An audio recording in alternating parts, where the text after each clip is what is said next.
சிறகடிக்க ஆசை சீரியலோட upcoming episode என்னென்னு பார்க்கலாம். முத்து வீட்டுக்கு வந்த உடனே மீனா கிட்ட பேசும்போது, மீனா நானும் உண்மையை கண்டுபிடிச்சிட்டேன் மீனா அப்படின்னு சொல்லும்போது, எந்த உண்மையை கண்டுபிடிச்சிங்க? நீங்கள் சவாரிக்கு தானே போனீங்க, ஆனால் நீங்கள் என்ன பேசுகிறீங்கன்னு எனக்கு ஒன்றுமே புரியலையே அப்படின்னு மீனா கேள்வி கேட்குறாங்க. மீனா இன்னமும் உனக்கு புரியல, உனக்கு இந்த வாய்ப்பு கிடைக்கக்கூடாதுன்னு அம்மா உன்கிட்ட பேசினாங்க. ஆனால் சிந்தாமணி தான் அந்த ஆளை அனுப்பி உனக்கு பெரிய பிரச்சனை செஞ்சது. நீ ஹாஸ்பிட்டல் வரைக்கும் போயிட்டு வந்தல்ல, அதுக்கெல்லாம் காரணம் யாருன்னு நினைக்கிற?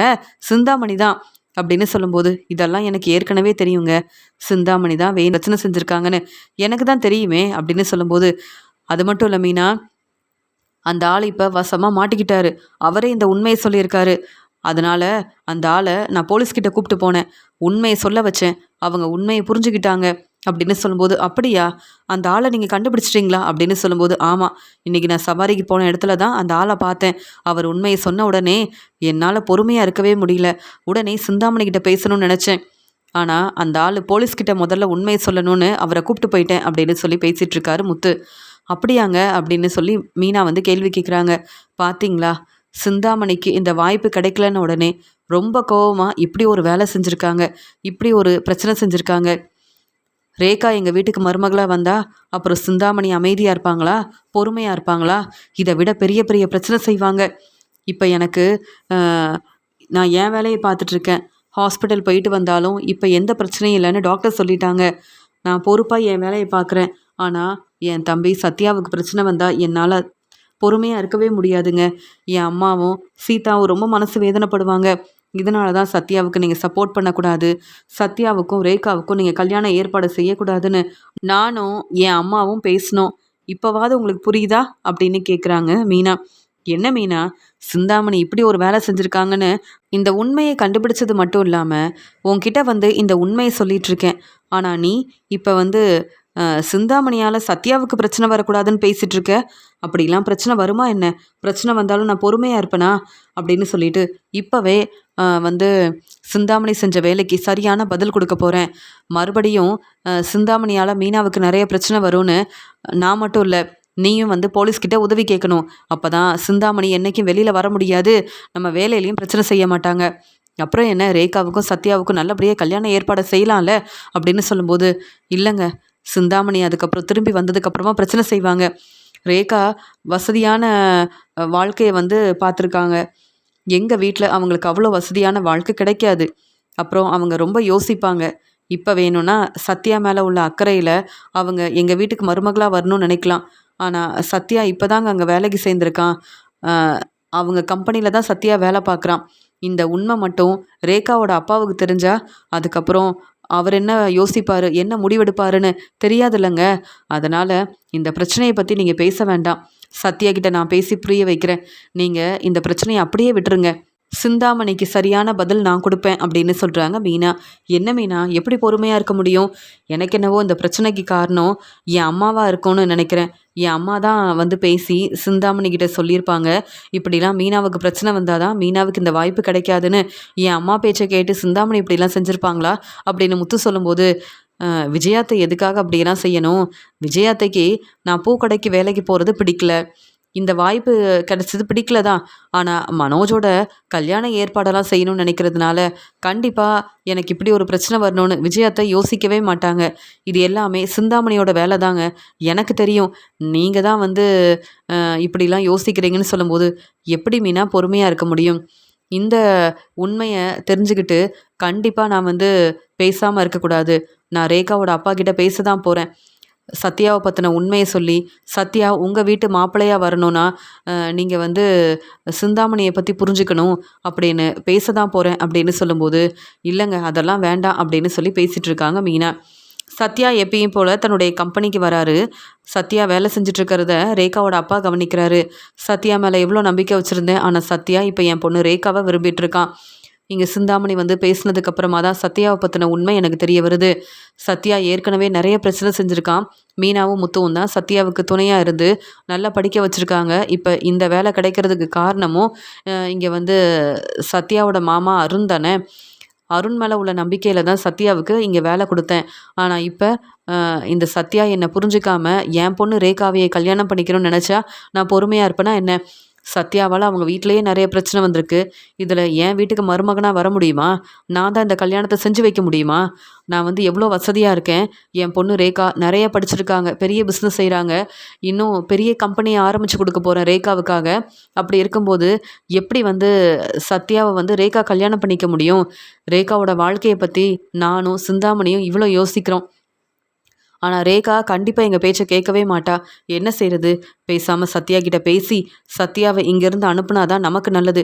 இனி சத்யா நம்ம கம்பெனியில் வேலை பார்த்தா அதுக்கப்புறம் ரேகா வந்து நம்ம பேச்சை என்றைக்குமே கேட்க மாட்டாங்க.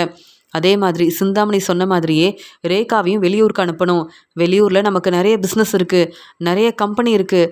அங்கே வேலை பார்க்கட்டும் ரேகா. அங்கே பிஸ்னஸை பார்த்துக்கிட்டு அங்கேயே இருக்கட்டுமே. இங்கே வந்தால் தானே இங்கே வந்து சத்யா கிட்ட பேசணும், சத்யாவை கல்யாணம் பண்ணிக்கணும்னு பிரச்சனை செய்வாங்க அப்படின்னு ரொம்பவே குழப்பத்தில் இருக்காங்க ரேகாவோட அப்பா. இங்கே ரேகா எப்பயும் போல் கம்பெனிக்கு வராங்க. ஆனால் தன்னுடைய அப்பா ரொம்ப அமைதியாக இருக்கிறத பார்த்துட்டு ரேகா சொல்கிறாங்க, அப்பா என்னப்பா என்னாச்சு? இன்றைக்கி நீங்கள் உங்கள் ஃப்ரெண்டை பார்க்க போகணும்னு சொன்னீங்க, ஆனால் என்ன நம்ம கம்பெனியில் இருக்கீங்க? நான் தான் பிஸ்னஸை பார்த்துப்பேனே. ஏன்பா நீங்கள் உங்கள் பிஸ்னஸை பார்க்கும்போது இந்த கம்பெனியை பார்த்துக்கிட்டது நான் தானேப்பா. இப்போ தான் கொஞ்சம் கொஞ்சமாக இந்த பிஸ்னஸை பற்றி தெரிஞ்சுக்கிறேன். எனக்கு இந்த பிஸ்னஸை சொல்லிக் கொடுக்குறதே சத்யா தான். சத்யா ரொம்ப பொறுப்பாக இருக்காரு அப்படின்னு சத்யாவை பெருமையாக பேசிகிட்டு இருக்காங்க இங்கே வந்து ரேகா.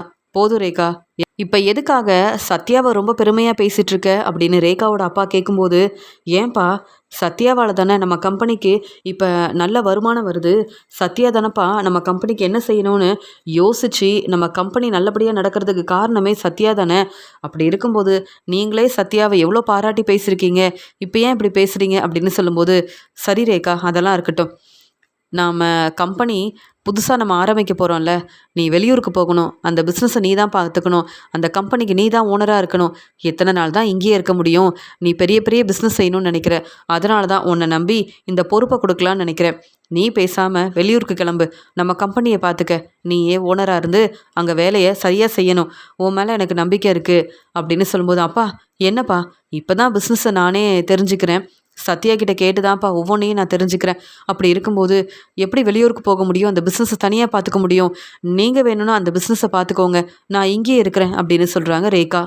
உடனே ரேகாவோட அப்பா, இல்லை ரேகா, நான் யோசிச்சு தான் இப்படி ஒரு முடிவெடுத்திருக்கேன். நீ முதல்ல நாளைக்கே வெளியூருக்கு கிளம்பணும். அங்கே நீ தங்குறதுக்காக எல்லா ஏற்பாடையும் செஞ்சுருக்கேன். நீ தான் அந்த கம்பெனிக்கு ஓனராக இருக்க போகிறேன்னு அங்கே எல்லார்கிட்டையும் நான் பேசிட்டேன். அது மட்டும் இல்லாமல் நீ நல்ல பிஸ்னஸ் செய்வேன்னு எனக்கு தெரியும். அதனால் இந்த பிஸ்னஸை பொறுப்பாக நீ பார்த்துக்கணும்னு நினைக்கிறேன். உன் மேலே உள்ள நம்பிக்கையில் தான் இந்த கம்பெனியவே நான் ஆரம்பிச்சிருக்கேன். உன்னால் தனியாகவே இந்த பிஸ்னஸை பார்த்துக்க முடியும்.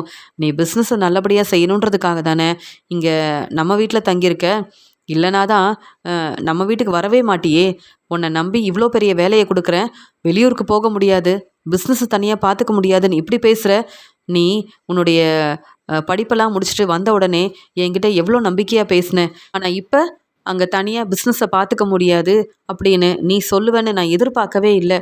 உன் மேலே நான் எவ்வளோ நம்பிக்கை வச்சுருக்கேன் தெரியுமா? ஆனால் நீ இப்படிலாம் பேசுவேன்னு நினைக்கவே இல்லை அப்படின்னு ரேகாவோட அப்பா பேசும்போது ரேகா பதில் பேசாமல் அமைதியாக இருக்காங்க. பேசாமல் சத்யாவை பற்றின உண்மையை சொல்லிடலாமா? நானும் சத்யாவும் விரும்புகிறோம், அதனால தான் இப்படிலாம் பேசினேன். அப்பா நீங்கள் எனக்கு சப்போர்ட் பண்ணுவீங்கல்ல அப்படின்னு இங்கே உண்மையை சொன்னாதான் அப்பா வந்து நம்மளை புரிஞ்சுப்பாங்க அப்படின்னு நினச்சிட்டு இங்கே ரேகா வந்து தன்னுடைய அப்பா கிட்ட பேச ஆரம்பிக்கிறாங்க. அப்பா நீங்கள் சொல்கிறது எல்லாமே சரிதான். எனக்கு என்னுடைய பிஸ்னஸ் தான் முக்கியம். நீங்கள் சொன்ன மாதிரியே நம்ம கம்பெனியை நான் பார்த்துக்கிறேன்ப்பா. என் மேலே இவ்வளோ நம்பிக்கை வச்சுருக்கீங்க. இதுக்கு மேலே இந்த உண்மையை சொல்லாமல் இருந்தால் சரிப்பட்டு வராது அப்படின்னு சொல்லும்போது, ரேகா என்னம்மா உண்மை? நீ என்ன சொன்னாலும் நான் வந்து உனக்கு தான் சப்போர்ட் பண்ணுவேன் அப்படின்னு சொல்லிட்டு கேட்க ஆரம்பிக்கும்போது, அப்பா நம்ம கம்பெனியில் வேலை பார்க்குற சத்யாவை நான் விரும்புகிறேன். நான் மட்டும் இல்லைப்பா, சத்யாவும் என்னை உண்மையாகவே விரும்புகிறாரு. சத்யாவை பற்றி உங்களுக்கு தெரியும்ல, சத்யாவுக்கு நிறைய திறமை இருக்குது. நம்ம கம்பெனி இவ்வளோ நல்லபடியாக நடக்கிறதுக்கு காரணமே சத்யா தானப்பா. அவர் பேச்சை கேட்டு நம்ம வந்து நம்ம கம்பெனியை நல்லபடியாக நடத்திட்டுருக்கோம். அதனால் சத்யாவும் இந்த பிஸ்னஸை பார்த்துக்கிட்டா இன்னும் நல்லபடியாக நமக்கு நிறைய வருமானம் வரும். இன்னும் பெரிய பெரிய கம்பெனியை ஆரம்பிக்கலாம். அதனால் சத்யாவை நான் விரும்புகிறேன்ப்பா. எங்களுக்கு நீங்கள் தான் கல்யாண ஏற்பாடெல்லாம் செய்யணும். அப்பா சத்யா வந்து ரொம்ப நல்லவர்ப்பா அப்படின்னு பேசும்போது, போதும் ரேகா, எனக்கு இந்த உண்மை ஏற்கனவே தெரியும். ஆனால் நீயா இந்த உண்மையை சொல்லணும்னு தான் பொறுமையாக இருந்தேன். இதுக்கு மேலே நீ பேசவே வேண்டாம். நீ முதல்ல வெளியூருக்கு கிளம்பணும். சத்யாவை பற்றி எனக்கு தெரியும் அப்படின்னு சொல்லும்போது, அப்பா என்ன பேசுகிறீங்க நீங்கள் அப்படின்னு கேட்குறாங்க இங்கே வந்து ரேகா. இதுக்கு மேலே பேச ஒன்றுமே இல்லை அப்படின்னு சொல்லிட்டு இங்கே வந்து ரொம்ப கோவமாக ரேகாவோட அப்பா பேசும்போது, அப்பா நீங்கள் எனக்கு சப்போர்ட் பண்ணுவீங்கன்னு நினச்சி தான் இந்த உண்மையை சொன்னேன், ஆனால் இவ்வளோ கோவப்படுறீங்களே அப்படின்னு சொல்லும்போது, சிந்தாமணி ஏற்கனவே இந்த உண்மையை தெரிஞ்சுக்கிட்டு என்னை வந்து ஆஃபீஸில் பார்த்து உண்மையை சொல்லிட்டாங்க. என்ன இத்தனை நாள் நான் தான் சிந்தாமணியை புரிஞ்சுக்காம தனியாகவே இருந்துட்டேன். ஆனால் இப்போ உன்னுடைய வாழ்க்கை எங்களுக்கு ரொம்ப முக்கியம். அதனால் நானும் சிந்தாமணியும் யோசித்து தான் இப்படி ஒரு முடிவு எடுத்திருக்கோம். இனியும் நீ இந்த ஆஃபீஸில் வேலை பார்த்தா இப்படி தான் தேவையில்லாமல் பேசிகிட்டு இருப்ப. நாளைக்கே நீ வந்து அங்கே வெளியூருக்கு கிளம்பணும். வெளியூரில் புதுசாக ஆரம்பித்த நம்ம கம்பெனியை நீ தான் பார்த்துக்கணும். இதுக்கு மேலே நீ பேசவே வேண்டாம். சத்யாவை பற்றி எனக்கு தெரியும். இப்போவே சத்யாவை கூப்பிட்டு இங்கே வேலை பார்க்க வேண்டான்னு சொல்லிடுறேன் அப்படின்னு சொல்லும்போது, அப்பா வேண்டாம்ப்பா, சத்யாவை தான் அவங்க வீட்டில் எல்லாரும் நம்புகிறாங்க. சத்யா வந்து இப்போ நல்லா வேலை பார்க்குறாருன்னு சத்யாவை எல்லாரும் பெருமையாக பேசுகிறாங்க. இப்போ நீங்கள் இந்த வேலையும் இல்லைன்னு சத்யா கிட்ட சொல்லிட்டீங்கன்னா அப்புறம் சத்யா என்னப்பா செய்வாருன்னு சொல்லும்போது, அதை பற்றி நான் எதுக்காக யோசிக்கணும்? எனக்கு என் பொண்ணோட வாழ்க்கை தான் முக்கியம். அதனால் நீ என் பேச்சை கேட்டால் சத்யா இங்கே வேலை பார்க்கலாம், இல்லையா சத்யா இங்கே வேலை பார்க்க முடியாது அப்படின்னு சொல்லும்போது, இங்கே என்ன செய்யன்னு தெரியாமல் உடனே ரேகா அழுதுகிட்டே அவங்க வீட்டுக்கு கிளம்புறாங்க. ரேகா வீட்டுக்கு வந்ததுக்கப்புறமா முத்துக்கிட்டேயும் மீனாக்கிட்டேயும் இந்த உண்மையை சொல்லிடலாமா அப்படின்னு யோசிக்கிறாங்க. ஏன்னா முத்துவும் மீனாவும் கண்டிப்பாக வந்து நமக்கு உதவி செய்வாங்க. அப்பாவுக்கும் அம்மாவுக்கும் இந்த உண்மை தெரிஞ்சிருச்சு. ஆனால் இந்த கல்யாணத்தை பற்றி பேசின உடனே அப்பா வந்து எனக்கு தான் சப்போர்ட் பண்ணுவாருன்னு நினச்சேன். ஆனால் எனக்கு முன்னாடியே அம்மா வந்து அப்பா கிட்ட பேசியிருக்காங்க. அது மட்டும் இல்லாமல் இத்தனை வருஷமாக பிரிஞ்சிருந்தாங்க. ஆனால் எனக்காக அம்மா வந்து பேசியிருக்காங்கன்னா கண்டிப்பாக இந்த கல்யாணத்தை நடக்க விடவே மாட்டாங்க. அதனால் மீனாக்கிட்டேயும் முத்துக்கிட்டேயும் உதவி கேட்டால் மட்டும்தான் இங்கே சத்யாவை நான் கல்யாணம் பண்ணிக்க முடியும். நாளைக்கே நான் வெளியூர் கிளம்பணும், புதுசாக ஆரம்பித்த கம்பெனியை பார்த்துக்கணுன்னு அப்பா வேற பேசியிருக்காரு. அப்படி நான் அங்கே கிளம்பலனா அப்புறம் இங்கே வந்து சத்யா வேலை பார்க்க முடியாது. என் அம்மா ஏற்கனவே மீனாவுக்கு நிறைய பிரச்சனை செஞ்சுருக்காங்க. அதுக்கப்புறம் சத்யாவுக்கும் நிறைய பிரச்சனை செய்வாங்க. இதெல்லாம் மீனா வீட்டில் இருக்கிறவங்களால பொறுமையாக பார்த்துட்ருக்க முடியாது. இங்கே சத்யாவுக்கு எந்த பிரச்சனையும் வரக்கூடாது. அம்மா யோசிச்சதெல்லாம் நடக்கவே கூடாது. அதனால் சிந்தாமணிக்கு சரியான பதில் கொடுக்கறதுக்காக நானே யோசித்து ஒரு நல்ல முடிவாக எடுக்கணும். அப்பா வேற என்கிட்ட இவ்வளோ கோவப்பட்டு பேசினதே இல்லை. நான் என்ன சொன்னாலும் சரின்னு சொல்வார், எனக்கு சப்போர்ட் பண்ணுவார். அம்மா என்ன பேசினாலும் அப்பா என் பக்கம்தான் இருப்பார். ஆனால் என்னுடைய கல்யாண விஷயத்தில் கண்டிப்பாக அம்மா பேச்சு தான் கேட்க ஆரம்பிச்சிட்டாரு என் அப்பாவும். அதனால் இத்தனை நாள் பிரிஞ்சிருந்தவங்க இப்போ என் வாழ்க்கையை பற்றி யோசிக்க ஆரம்பிச்சிட்டாங்க. அதனால் யோசித்து நான் தான் ஒரு முடிவு எடுக்கணும், என்ன செய்யன்னு தெரியலன்னு ரொம்பவே யோசிக்கிறாங்க. அந்த சமயம் ரேகா மீனாவுக்கு ஃபோன் பண்ணுறாங்க. இங்கே மீனா யோசிக்கிறாங்க, ரேகா எதுக்கு எனக்கு ஃபோன் பண்ணுறாங்க? கண்டிப்பாக சத்யாவை பற்றி பேசுகிறதுக்கு தான் ஃபோன் பண்ணுவாங்க. எனக்கு சத்யாவும் ரேகாவும் கல்யாணம் பண்ணணும்னு நினைக்கிறதெல்லாம் சரியே இல்லைன்னு தோணுது. அதுக்கப்புறம் எதுக்கு ரேகாவுக்கு வந்து ரேகா ஃபோன் பண்ணால் எடுத்து பேசணும், ரேகாவுக்கு எதுக்கு சப்போர்ட் பண்ணணும் அப்படின்னு யோசிச்சுட்டு மீனா வந்து வேணும்னே ஃபோன் எடுக்காமல் இருக்காங்க. ரேகா யோசிக்கிறாங்க, மீனாவுக்கு இத்தனை முறை ஃபோன் பண்ணோம், ஆனால் அவங்க ஃபோன் எடுத்து பேசவே இல்லை. ஏற்கனவே மீனா ரொம்ப தெளிவாக சொல்லிட்டாங்க, சத்யா நீ உன்னுடைய வேலையை தான் பார்க்கணும், இந்த உண்மையெல்லாம் வீட்டில் எல்லாருக்கும் தெரிஞ்சால் ரொம்ப மனசு வேதனைப்படுவாங்கன்னு மீனா பேசுனது எல்லாமே எனக்கு ஞாபகம் இருக்குது. அப்போ மீனா வந்து இந்த கல்யாணத்துக்காக சப்போர்ட் பண்ண மாட்டாங்க. என்ன செய்கிறது? நாளைக்கே நான் வெளியூருக்கு வேற கிளம்பணுன்னு அப்பா எல்லா ஏற்பாடையும் செய்கிறாங்க. இப்போவே நான் வந்து யோசித்து ஒரு நல்ல முடிவாக எடுக்கணும் அப்படின்னு சொல்லிட்டு சத்யாவுக்கு ஃபோன் பண்ணுறாங்க ரேகா. சத்யா சொல்கிறாங்க, என்ன ரேகா இப்போ ஃபோன் பண்ணியிருக்க அப்படின்னு சொல்லும்போது, சத்யா என்ன செய்யனே தெரியல, அப்பாவுக்கும் என் அம்மாவுக்கும் நம்ம விரும்புகிற உண்மை தெரிஞ்சிருச்சு. நான் உங்களை உண்மையாகவே விரும்புகிறேன்னு தெரிஞ்சுக்கிட்டு என் அப்பா வந்து ரொம்ப கோபமாக பேசிட்டாரு. அது மட்டும் இல்லாமல் உங்களுக்கு இனி என் கம்பெனியில் வேலையே இல்லைன்னு சொல்லிட்டாங்க. நானும் வெளியூருக்கு கிளம்பணும்னு எல்லா ஏற்பாடையும் என் அப்பா வந்து செய்கிறாரு. நான் எவ்வளவோ பேசி பார்த்தேன், எனக்கும் சத்யாவுக்கும் நீங்கள் தான் முன்னாடி நின்று கல்யாணத்தை நடத்தி வைக்கணும்னு சொன்னேன். ஆனால் என் அப்பா என் அம்மா பேச்சு கேட்டுக்கிட்டு கண்டிப்பாக இந்த கல்யாணம் நடக்கவே நடக்காது. உனக்காக நான் வந்து என்னெல்லாம் செஞ்சுருக்கேன் அதெல்லாம் யோசிச்சுப்பார். இத்தனை நாள் உனக்காக சப்போர்ட் பண்ணியிருக்கேன், உங்கள் அம்மா பேச்சை கேட்டதில்லை. ஆனால் உன்னுடைய வாழ்க்கைக்காக நாங்களே யோசித்து ஒரு நல்ல முடிவாக எடுத்திருக்கோம். உனக்கு பெரிய பணக்கார வீட்டு பையனாக பார்த்து கல்யாணம் பண்ணி வைக்க போகிறோம் அப்படின்னு பேசிகிட்டு இருக்காங்க. என்ன சத்யா செய்கிறது? நான் மட்டும் நாளைக்கு வெளியூருக்கு கிளம்பலனா அப்புறம் நீங்களும் எங்கள் கம்பெனியில் வேலை பார்க்க முடியாது. உங்களுக்காக என்ன செய்யன்னு தெரியாமல் நான் வெளியூருக்கு கிளம்பி தான் ஆகணும் அப்படின்னு சொல்லும்போது, ரேகா அப்படிலாம் நீங்கள் எனக்காக எங்கேயும் போக வேண்டாம். நீங்கள் உங்கள் வீட்டிலே இருங்க. நான் வேணும்னா நாளையிலேருந்து நம்ம கம்பெனி பக்கமே வராமல் இருக்கேன். நான் வேற எங்கேயாவது வேலை பார்த்துக்கிறேன் அப்படின்னு சொல்லும்போது, என்ன சத்யா, நீங்கள் எங்கள் கம்பெனிக்கு வேலைக்கு வந்ததுக்கப்புறமா தானே எங்கள் கம்பெனி இவ்வளோ நல்ல நிலைமையில் இருக்குது. அது மட்டும் இல்லாமல் நல்ல பேர் கிடச்சிருக்கு, நிறைய வருமானமும் வருதுன்னு என் அப்பாவே உங்களை எவ்வளோ பாராட்டி பேசியிருக்காங்க. ஆனால் இப்போ இந்த பிரச்சனைக்கெல்லாம் காரணம் என் அம்மா சிந்தாமணி தான். அவங்க தான் தேவையில்லாமல் உங்களை பற்றி என்னென்னவோ என் அப்பா கிட்ட சொல்லியிருக்காங்க. உங்கள் வீட்டில் ஏற்கனவே நிறைய பிரச்சனை நடந்ததில்ல, அந்த உண்மையெல்லாம் சொல்லி என் அப்பாவோட மனசை மாற்றிட்டாங்க. என் அப்பாவுக்கு உங்களை பற்றி ரொம்ப நல்லா தெரியும். ஆனால் நடந்த பிரச்சனையை பற்றி பேசினதுக்கப்புறமா என் அப்பாவும் மனசு மாறிட்டாங்க. அதனால் சத்யாவை நீ மறந்துடணும். சத்யாவை பற்றி யோசிக்காம நம்ம கம்பெனியை பற்றி தான் நீ யோசிக்கணும்.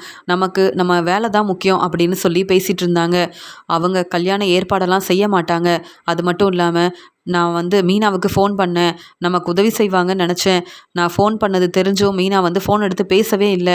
அவங்களுக்கு தான் நான் உங்களை விரும்புகிற உண்மை தெரிஞ்சுக்கிட்டு அவங்க ரொம்ப கோபமாக பேசினாங்கல்ல, இந்த கல்யாணம் நடக்கவே கூடாதுன்னு மீனா யோசிக்கிறாங்க. முத்துக்கிட்ட நீங்கள் தான் உதவி கேட்கணும். எப்படியாவது எனக்கும் சத்யா உங்களுக்கும் கல்யாண ஏற்பாடெல்லாம் நீங்கள் செய்யணும். அது மட்டும் இல்லாமல் என் அம்மா சிந்தாமணி நினைக்கிறதெல்லாம் நடக்கவே கூடாது. நீங்கள் ரொம்ப நல்லவர்னு எனக்கு தெரியும். எனக்கு அதுவே போதும். என் அப்பாவும் அம்மாவும் என்ன பேசினாலும் நான் மனசு மாற போகிறதே கிடையாது அப்படின்னு சொல்லிட்டு இருக்கும்போது உடனே சத்யா சொல்கிறாங்க, உங்கள் அம்மா தான் பிரச்சனை செய்வாங்கன்னு நினச்சேன். ஆனால் சிந்தாமணி உங்கள் அப்பா கிட்ட பேசியிருக்காங்க. இப்போ உங்கள் அப்பாவும் நமக்கு சப்போர்ட் பண்ண மாட்டாருன்னு ரேகா நீங்கள் சொன்னதுக்கப்புறமா என்ன செய்யனே தெரியல. கண்டிப்பாக நான் முத்துமாமா கிட்ட பேசுகிறேன். மீனாக்கா என் மேலே ரொம்ப கோபமாக இருப்பாங்க. ஏன்னா உங்கள் அப்பாவும் அம்மாவும் கண்டிப்பாக இந்த கல்யாணத்தை நடத்தி வைக்க மாட்டாங்கன்னு மீனாக்காவுக்கு நல்லாவே தெரியும். அதனால தான் நீங்கள் ஃபோன் பண்ண உடனே மீனா ஃபோன் எடுக்காமல் இருந்திருக்காங்க. நான் முத்துமாமா கிட்ட உதவி கேட்குறேன். கண்டிப்பாக முத்துமாமாவால் மட்டும்தான் எனக்கு உதவி செய்ய முடியும். நீங்கள் கவலைப்படாமல் இருங்க ரேகா, நம்ம கல்யாணம் நல்லபடியாக நடக்கும். உங்கள் அப்பா நம்மளை சீக்கிரமாகவே புரிஞ்சுப்பார். உங்கள் அம்மா திட்டம் போட்டு இந்த கல்யாணம் நடக்கக்கூடாதுன்றதுக்காகவே என்னை பற்றி என்னென்னவோ சொல்லியிருக்கலாம். ஆனால் இப்போ நல்லபடியாக முத்துமாமா பேச்சை கேட்டு திருந்தி என் வேலையை பார்த்துட்ருக்கேன். என் குடும்பத்தை நல்லபடியாக பார்த்துக்கிறேன். என்னால் நிறைய பிரச்சனை வந்திருக்கு. என் வீட்டில் உள்ள எல்லாரும் ரொம்ப மனசு வேதனைப்பட்டிருக்காங்க. ஆனால் இப்போ நான் இவ்வளோ நல்லா வேலை பார்க்குறேன், சம்பாதிக்கிறேன்னா அதுக்கு காரணமே முத்துமாமா மட்டும்தான். அவர் பேச்சை கேட்டு தான் நான் இப்போ பொறுப்பாக என் குடும்பத்தை பார்த்துக்கிறேன். அதனால் எனக்கு ஒரு பிரச்சனைனா முத்துமாமா எனக்கு சப்போர்ட் பண்ணுவார். நான் உதவி கேட்டால் கண்டிப்பாக என் பக்கம் இருந்து எனக்கு சப்போர்ட் பண்ணுவார். இந்த கல்யாணத்தையும் நடத்தி வைப்பார். எனக்கு நம்பிக்கை இருக்குது. நீ கவலைப்படாமல் இரு ரேகா, முத்துமாமா கிட்ட நான் பேசுகிறேன்னு சொல்லிட்டு சத்யா ஃபோனை வைக்கிறாரு. இங்கே சத்யா என்ன செய்யன்னு தெரியாமல் யோசிக்கும் போது அங்கே சந்திரா சொல்கிறாங்க, இவ்வளோ நேரம் யார்கிட்ட பேசிகிட்டு இருந்த சத்யா அப்படின்னு கேட்கும்போது, அம்மா இல்லைம்மா என் ஃப்ரெண்டுக்கிட்ட தான் பேசிகிட்டு இருந்தேன்னு சொல்லும்போது, எனக்கு எல்லா உண்மையும் தெரியும். ரேகா தானே ஃபோன் பண்ணாங்க. எத்தனை முறை சொல்கிறது ரேகா கிட்ட பேசாத, சிந்தாமணியால் பிரச்சனை வரும்னு. நீ என் பேச்சை கேட்கவே மாட்டியா? நீ உன்னுடைய வாழ்க்கையை சந்தோஷமாக பார்த்துக்கணும்னு நான் நினைக்கிறேன். நீ அங்கே கம்பெனிக்கு வேலைக்கு போகலைனாலும் பரவாயில்ல, ஆனால் ரேகா கிட்ட இனி பேசவே வேண்டாம் அப்படின்னு சொல்லும்போது, அம்மா ரேகா ரொம்ப பாவம். இப்போ என்ன செய்யன்னு தெரியாமல் அவங்க அப்பா எப்படியாவது ரேகாவை வெளியூருக்கு அனுப்பணும், அங்கே இருக்கிற கம்பெனியை ரேகா பார்த்துக்கணுன்னு சொல்லியிருக்காருமா. ஆனால் ரேகாவுக்கு அங்கே போக பிடிக்கவே இல்லை. நானும் ரேகாவும் ஒருத்தரை உண்மையாகவே விரும்புகிறோம் அப்படின்னு அவங்க அப்பா கிட்ட சொல்லியிருக்காங்க.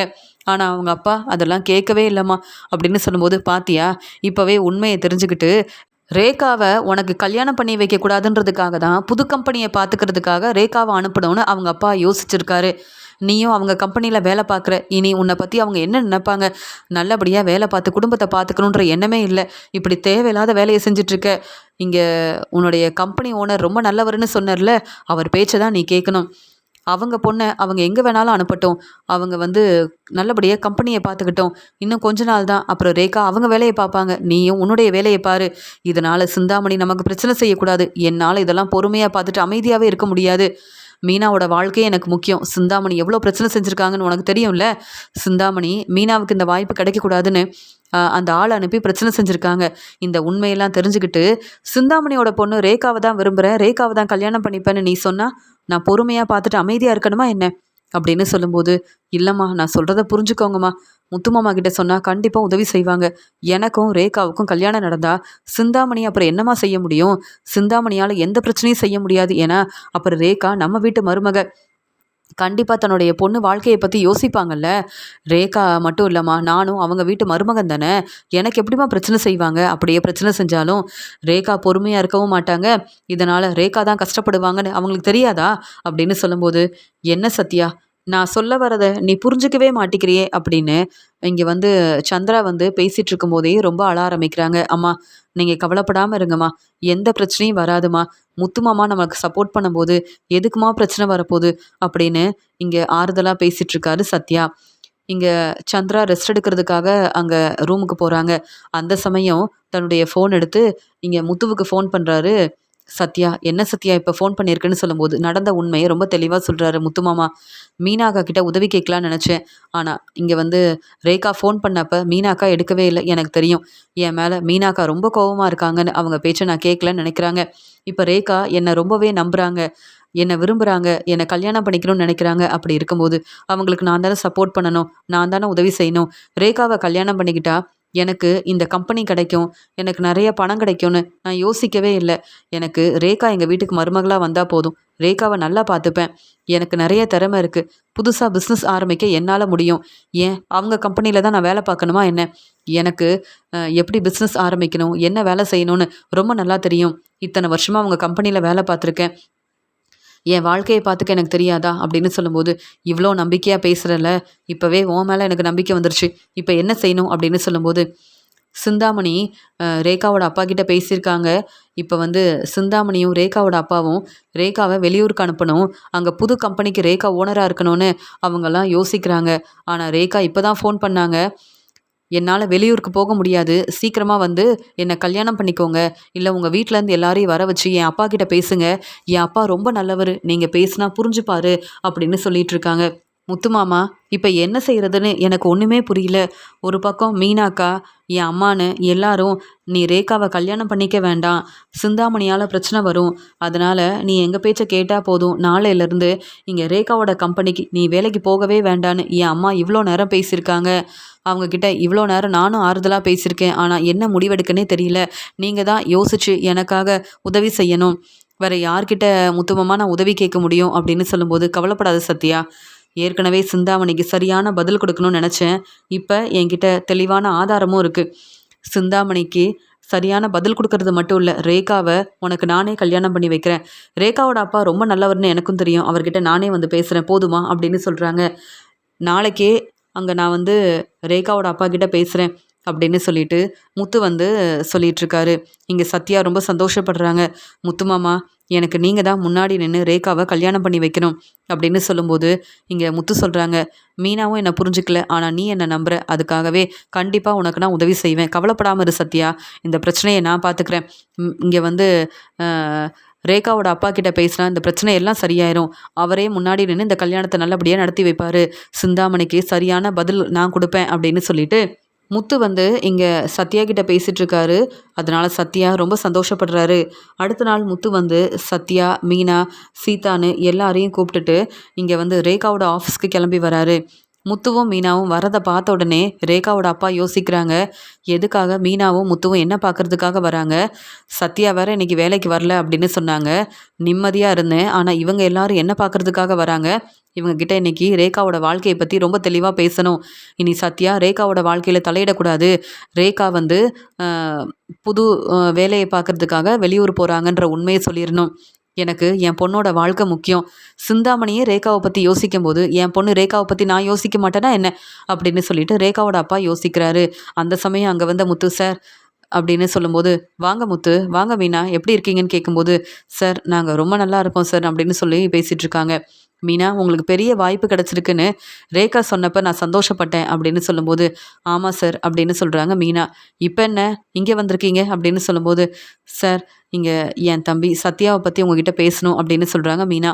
உடனே முத்து சொல்கிறாங்க, சார் சத்யா ரொம்ப நல்ல பையன் சார், அது மட்டும் இல்லாமல் சத்யா நல்லா படித்து பெரிய வேலைக்கு போகணுன்னு ஆசைப்பட்டான், அதே மாதிரி உங்கள் கம்பெனியில் நல்ல வேலையும் கிடச்சிது, நீங்கள் சத்யாவை ரொம்ப நல்லா பார்த்துக்கிட்டீங்க, சத்யாவுக்கு நிறைய திறமை இருக்குது, சத்யா எங்களை புரிஞ்சுக்காம வந்து தேவையில்லாத வேலையெல்லாம் செஞ்சுருக்கான், ஆனாலும் இப்போ சத்யா திருந்திட்டான் சார் அப்படின்னு சொல்லும்போது, முத்து சத்யாவை பற்றி எனக்கு தெரியும், எதுக்கு பேசிகிட்டு இருக்கீங்க சத்யாவை பற்றி அப்படின்னு சொல்லும்போது, ஏன்னா சத்யா உங்கள் பொண்ணு ரேகாவை விரும்புகிறான் சார் அப்படின்னு சொல்லும்போது, முத்து இந்த உண்மை எனக்கு ஏற்கனவே தெரியும், அதனால தான் நீங்கள் சத்யாவை பற்றி பேசவே வேண்டான்னு சொன்னேன், நீங்கள் உங்கள் வாழ்க்கையை பாருங்கள், சத்யாவுக்குன்னு ஒரு நல்ல வேலை கிடைக்கும்.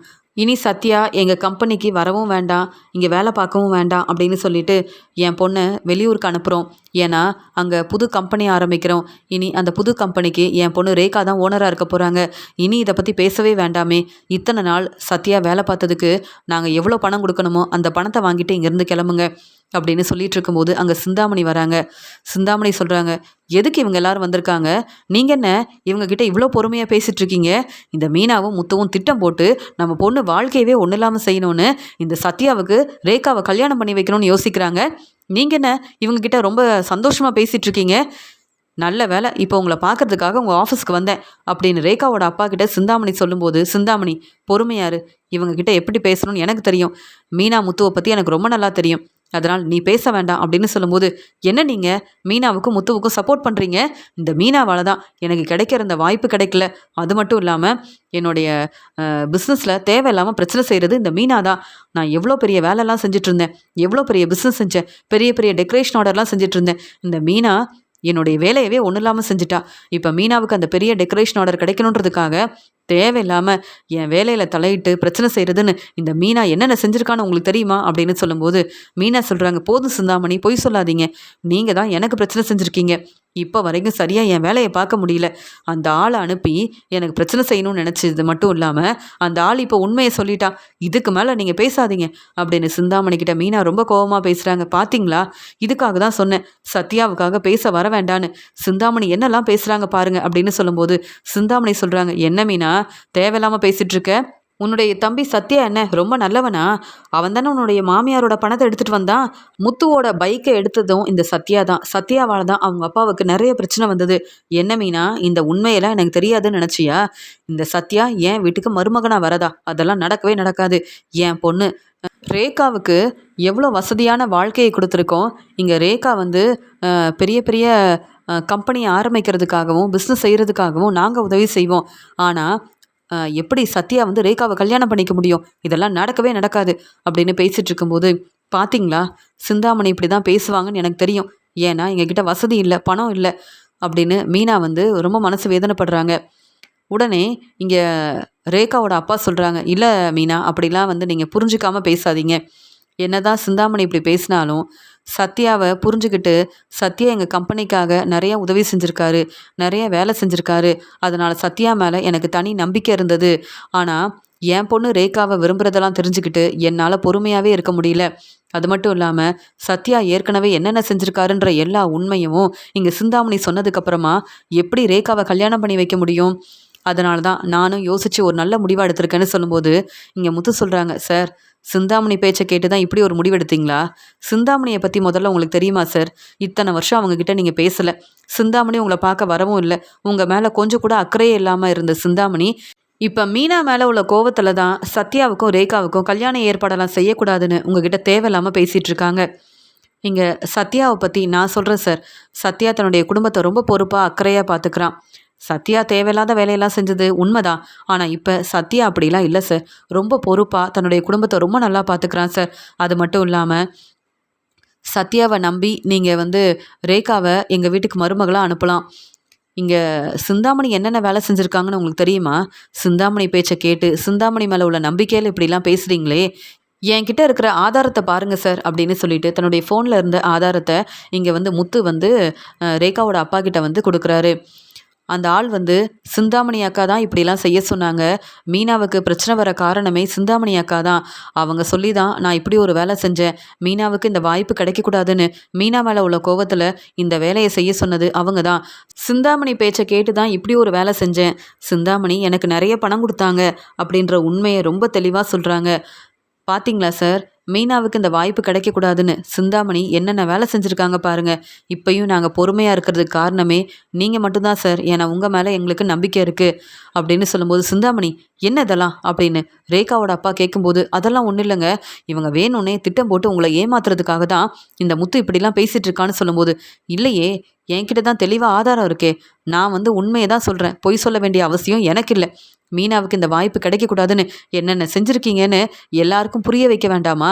நீங்கள் சத்யாவை பற்றி பேசுனீங்கல்ல, அது எல்லாமே உண்மைதான்னு நாங்கள் தான் சொல்கிறோமே. ஆனால் சத்யா இப்போ எவ்வளோ பொறுப்பாக இருக்கான், எவ்வளோ பொறுப்பாக குடும்பத்தை பார்த்துக்கிறான்னு நாங்கள் தான் சொல்கிறோம். ஆனால் நீங்கள் இப்போ வரைக்கும் திருந்தாமல் மீனாவுக்கு எவ்வளோ பெரிய பிரச்சனை செய்கிறீங்க சிந்தாமணி. இப்போவே நான் போலீஸை வர வைப்பேன். உங்களை பற்றின உண்மையை சொல்வேன். ஏன் உங்களுக்கு சரியான பதில் கொடுக்க என்னால் முடியும்னு சொல்லும்போது, அப்புறம் ஏன் முத்து பொறுமையாக இருக்கீங்க அப்படின்னு முத்துக்கிட்ட கேள்வி கேட்குறாரு ரேகாவோட அப்பா. சார் என்ன சொல்கிறீங்கன்னு கேட்கும்போது, நானே போலீஸை வர வைக்கிறேன். மீனாவை பற்றி எனக்கு ரொம்ப நல்லா தெரியும். மீனா தன்னுடைய வேலையை ரொம்ப பொறுப்பாக, அக்கறையாக, ரொம்ப நேர்மையாக, உண்மையாக செய்வாங்க. அதே மாதிரி தான் என் வேலையும் நான் நேர்மையாக செய்யணும்னு நினப்பேன். ஆனால் சிந்தாமணி அப்படி இல்லை. சிந்தாமணி பேச்சை கேட்டது என்னுடைய தப்பு தான் அப்படின்னு எல்லார் முன்னாடியும் சிந்தாமணியை பலார்னு வெளுத்து வாங்குறாரு ரேகாவோட அப்பா. இப்படி நடக்கும்னு எதிர்பார்க்காத சிந்தாமணி, என்ன இதெல்லாம், என்ன செய்கிறீங்க அப்படின்னு பதட்டமாக கேட்கும்போது, நீ பேசாத, உன் பேச்சை கேட்டு நீ சொல்கிறது எல்லாமே உண்மைன்னு நம்பி நான் தான் ஏமாந்து போய் நிற்கிறேன். இப்போ முத்துவும் மீனாவும் ஆதாரத்தோட உண்மையை சொன்னதுக்கு அப்புறமா தான் சிந்தாமணி, உன்னோட லட்சணம் என்னன்னு எனக்கு தெரியுது. இதுக்கு மேலே நீ பேசவே பேசாத. எனக்கு சத்யா மேலே இன்னும் நம்பிக்கை இருக்குது. ஆனால் உன்னை நம்பினல, அதுதான் என்னுடைய பெரிய தப்புன்னு நினைக்கிறேன் அப்படின்னு உடனே இங்கே ரேகாவோட அப்பா போலீஸ்க்கு ஃபோன் பண்ணுறாங்க. மீனாவுக்கு இவ்வளோ பெரிய பிரச்சனை செஞ்சுட்டு ஒன்றுமே தெரியாத மாதிரி அமைதியாக இருக்கல சிந்தாமணி, நீ திருந்தவே மாட்ட. இதுக்கு மேலே உன் பேச்சை என்னால் கேட்க முடியாது. இப்போவே ரேகா கிட்ட பேசி ரேகாவுக்கும் சத்யாவுக்கும் நானே கல்யாண ஏற்பாடு செய்வேன். இனி ரேகாவோட வாழ்க்கையை பற்றி நீ யோசிக்காத. நீ எல்லாருக்கும் இப்படி தான் பிரச்சனை செய்கிற. அதனால் உன் பேச்சை கேட்க வேண்டிய அவசியம் எனக்கு இல்லை. மீனா அவங்க வேலையை ரொம்ப நேர்மையாக பார்ப்பாங்க. ஆனால் நீ எப்படியாவது பிரச்சனை செஞ்சு மீனாவுக்கு இந்த வாய்ப்பு கிடைக்கவே கூடாதுன்னு யோசிச்சு இப்படி தேவையில்லாத வேலையை செஞ்சுருக்க. இந்த உண்மை தெரியாமல் நீயும் திருந்திட்ட. உண்மையாகவே நம்ம பொண்ணு ரேகாவோட வாழ்க்கையில் உனக்கு அக்கறை இருக்குன்னு நினச்சேன். ஆனால் இப்போ தானே புரியுது, மீனா மேலே உள்ள கோவத்தில் தான் இந்த கல்யாணம் நடக்கக்கூடாதுன்னு என்கிட்ட வந்து பேசியிருக்கல அப்படின்னு சிந்தாமணியை வெளுத்து வாங்குறாங்க ரேகாவோட அப்பா. அதெல்லாம் இல்லைங்க, என்னை புரிஞ்சுக்கோங்க அப்படின்னு சொல்கிறாங்க சிந்தாமணி. அந்த சமயம் ரேகாவோட அப்பா அங்கே போலீஸ்க்கு ஃபோன் பண்ணதால் அங்கே ஆஃபீஸ்க்கு வந்து போலீஸ் வராங்க. சார் நீங்கள் தானே ஃபோன் பண்ணீங்க அப்படின்னு கேட்கும்போது, ஆமாம், சிந்தாமணி என்னுடைய மனைவி தான். ஆனால் அவங்க மீனாவுக்கு நிறைய பிரச்சனை செஞ்சுருக்காங்க அப்படின்னு ஆதாரத்தோட சிந்தாமணியை போலீஸ்கிட்ட வசமாக மாட்டி விடுறாரு ரேகாவோட அப்பா. இப்படிலாம் நடக்கும்னு எதிர்பார்க்காத சிந்தாமணி, மீனாவும் முத்துவும் என்னை பற்றின உண்மையை சொன்ன உடனே ரேகாவோட அப்பா ரொம்ப கோவமாக போலீஸ்கிட்ட இந்த உண்மையும் சொல்லிட்டாங்க. இப்படி நான் தான் வசமாக மாட்டிக்கிட்டேன் அப்படின்னு மீனா முத்துக்கிட்ட மன்னிப்பு கேட்குறாங்க சிந்தாமணி. இங்கே மீனா சொல்கிறாங்க, போதும் சிந்தாமணி, உங்களை எங்களால் மன்னிக்கவே முடியாது அப்படின்னு சொல்லும்போது அங்கே வந்த போலீஸ் வந்து ஆதாரம் ரொம்ப தெளிவாக இருக்கிறதுனால சிந்தாமணியை அங்கேருந்து கூப்பிட்டு போகிறாங்க. சிந்தாமணி என்ன செய்யன்னு தெரியாமல் அழுதுகிட்டே அங்கேருந்து கிளம்புறாங்க. முத்து, நீங்கள் கவலைப்படாதீங்க. சிந்தாமணியை நம்பினது என்னுடைய தப்பு. சிந்தாமணி பேச்சை கேட்டு என் பொண்ணு ரேகா ஆசைப்பட்ட மாதிரி சத்யாவை கல்யாணம் பண்ணி வைக்க முடியாதுன்னு நானும் சொன்னேன். ஆனால் சிந்தாமணியோட லட்சணம் என்னன்னு இப்போ தானே எனக்கே புரியுது. இனி சிந்தாமணி கிட்ட நான் பேச போகிறதும் இல்லை. சிந்தாமணி இனி எந்த பிரச்சனையும் செய்ய போகிறதும் இல்லை. அதான் சிந்தாமணி வசமாக போலீஸ்கிட்ட மாட்டிக்கிட்டாங்கல்ல அப்படின்னு சொல்லும்போது, சார், எங்களுக்காக நீங்கள் உண்மையை புரிஞ்சுக்கிட்டு உங்கள் மனைவி சிந்தாமணி வந்து என்னெல்லாம் செஞ்சுருக்காங்கன்னு தெரிஞ்சுக்கிட்டு அவங்களுக்கு சரியான பதில் கொடுத்துருக்கீங்க சார் அப்படின்னு சொல்லும்போது, சிந்தாமணி என்னை புரிஞ்சுக்கல. இப்போவாது திருந்தி மனசு மாறிட்டாங்கன்னு நினச்சேன். ஆனால் மீனாவுக்கு இவ்வளோ பெரிய பிரச்சனை செய்வாங்கன்னு நான் யோசிக்கவே இல்லை. முத்து, நீங்கள் சொல்கிறதெல்லாம் கேட்டு உங்கள் மேலே எனக்கு நிறைய நம்பிக்கை இருக்குது. மீனா, உங்கள் தம்பி சத்யாவுக்கும் என் பொண்ணு ரேகாவுக்கும் நானே கல்யாண ஏற்பாடெல்லாம் செய்கிறேன். சத்யாவை பற்றி எனக்கு தெரியும். சத்யாவை பற்றின உண்மையை தெளிவாக பேசி சிந்தாமணியை பற்றின உண்மையவும் எனக்கு தெளிவாக புரிய வச்சிட்டீங்க. இனி நான் சிந்தாமணி பேச்சை கேட்க போகிறதில்ல. எனக்கு என் பொண்ணு ரேகாவோட வாழ்க்கை தான் முக்கியம். அதனால் சத்யாவுக்கும் ரேகாவுக்கும் கல்யாண ஏற்பாடெல்லாம் சீக்கிரமாகவே செய்யலாம் அப்படின்னு சொன்ன உடனே முத்துவும் மீனாவும் சந்தோஷப்படுறாங்க. பாத்தியா மீனா, நான் தான் சொன்னேன்ல, ரேகாவோட அப்பா நம்மளை புரிஞ்சுப்பாரு, நமக்கு உதவி செய்வாருன்னு. நீ தான் ரொம்ப யோசிச்ச. இப்போ சிந்தாமணியை பற்றின உண்மையை சொன்னதுக்கப்புறமா நம்ம பக்கம் உண்மை இருக்குன்னு தெளிவாக புரிஞ்சுக்கிட்டு சிந்தாமணிக்கு சரியான பதில் கிடச்சிருச்சு. அதே மாதிரி சத்யாவோட வாழ்க்கையில் சத்யா நினச்ச மாதிரியே எல்லாமே நல்லபடியாக நடக்க போகுது அப்படின்னு முத்துவும் மீனாவும் ரொம்ப சந்தோஷப்படுறாங்க. ரேகாவோட அப்பா கிட்ட நன்றி சொல்கிறாங்க. சத்யா, நீங்கள் கவலைப்படாமல் இருங்க. எப்பயுமே இந்த கம்பெனியை நீங்கள் தான் பார்த்துக்கணும். அதே மாதிரி மீனா, உங்கள் வீட்டுக்கு என் பொண்ணு ரேகா மருமகளாக வரப்போகிறாங்க அப்படின்னு ரேகாவோட அப்பா ரொம்ப சந்தோஷமாக சொல்கிறத கேட்டுட்டு இங்கே மீனா சந்தோஷப்படுறாங்க. இங்க சத்யா ரொம்ப சந்தோஷமா முத்துக்கிட்ட பேசுறாரு. முத்து மாமா, நீங்க செஞ்ச உதவிய நான் மறக்க மாட்டேன். எனக்காக வந்து ரேகாவோட அப்பா கிட்ட பேசுனீங்க. சிந்தாமணிய பத்தின உண்மையவும் பேசி புரிய வச்சீங்க. இப்ப சிந்தாமணிக்கு சரியான பதில் கிடைச்சிருச்சு. ரேகாவோட அப்பா என்ன புரிஞ்சுகிட்டு இந்த கல்யாணத்துக்கும் சரின்னு சொல்லிட்டாரு. இப்பதான் எனக்கு ரொம்ப சந்தோஷமா இருக்கு. நீங்க செஞ்ச உதவிய நான் மறக்கவே மாட்டேன் அப்படின்னு முத்துக்கிட்ட ரொம்ப சந்தோஷமா பேசுறாரு சத்யா. முத்து ரேகாவோட அப்பா கிட்ட சத்யாவுக்காக பேசியிருக்காரு. சத்யாவுக்கு ரொம்ப சப்போர்ட் பண்ணியிருக்காரு. அதனாலதான் சத்யாவுக்கு இப்போ ஒரு நல்ல வாழ்க்கை அமைய போகுது அப்படின்னு முத்து செஞ்ச உதவியால ரொம்பவே சந்தோஷப்படுறாங்க மீனா.